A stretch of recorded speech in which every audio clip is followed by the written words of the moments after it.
Greetings, my name is Timothy Collinson and I'm the Faculty Librarian for Technology, and this video is going to take you very quickly through the three methods of logging into our databases that you need to know about. Unfortunately, not everything is in one place, so how do you find out how to do that? Well, what we've done on the library homepage here is put together under using resources, under using electronic resources and accessing electronic resources there, the help and advice that you need to know. Essentially, there's three ways of getting into the resources that we have, whether it's an ebook collection or a journal database or something else. And the first is to use the virtual private network that you can see there, the VPN. And essentially, this is a way of pretending to be on campus even when you're not. So particularly if you're at a distance, but even if you're on campus, this will save some of the logging in that you might have to do and just enable you to work a little bit more easily. And if we click on Work Anywhere, you'll see that it takes us to the IS pages that explain how to set up the virtual private network. I should say that if you're on particularly locked down systems, perhaps you work in the police or the probation service or the military, you may find that that's difficult to use, but talk to your IT people about that possibility. And that can be, as I say, a really useful thing to know about, and would be the first way and perhaps the best way that you can log in to a lot of our resources, because essentially you don't have to log in if it thinks you're on campus.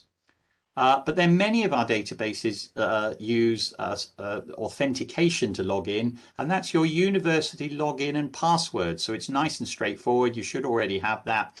The snag there is that you need to be able to first choose, if you go to a database homepage, it won't necessarily let you log in using their normal login and password because you're not a formal subscriber to them.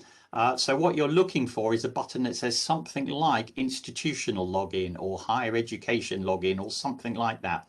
And if you click on that, it will take you to an option then to choose the University of Portsmouth. Sometimes you'll have to choose the United Kingdom before that. So just select United Kingdom and then University of Portsmouth. My little trick there is just type PORTS in the box, and it usually brings University of Portsmouth up as one or two options. And then once you click on that, if you then put in your university login and password, you should be able to get into the database. As I said, setting up the VPN might save you doing some of that. Even with the VPN on, you sometimes still have to use that authentication. Sometimes you'll see it called Shibboleth or Open Athens. Don't worry too much about that, but if you see that, that may well be the thing that you're looking for. The third possibility for logging in is that the database has its own login and password. It used to be that, well, we have 200 databases or more. It used to be they were all like that. Fortunately, that's no longer the case. And there's only a few now that are like that. But how do you find out the login and password for them? Well, that's where this Passwords for Resources page comes in. And if you click on that, you'll see this page here. And in the middle of the page is the link to the Passwords for Resources page. But if you click on that, normally you'll just get a blank page.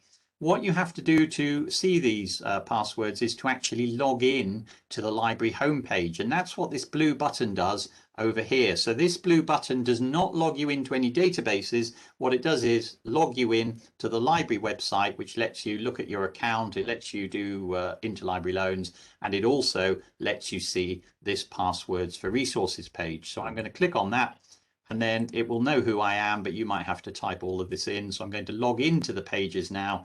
And now when I click on Passwords for Resources, I actually get a list of what's there.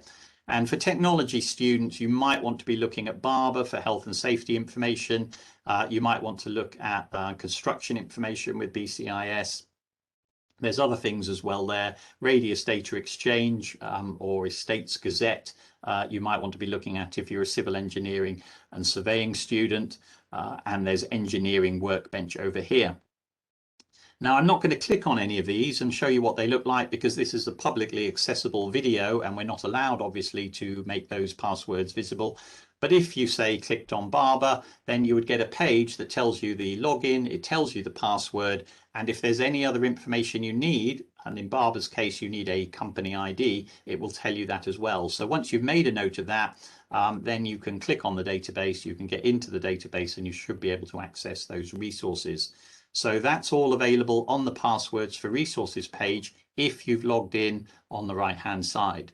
And just for tidiness, I'll log out there and come back to the library homepage. So how you found that, once again, is under using resources, using electronic resources, and accessing electronic resources gave me all of the information I needed there in order to be able to log in to virtually all of our databases and online resources, whether you're on campus or off campus at a considerable distance.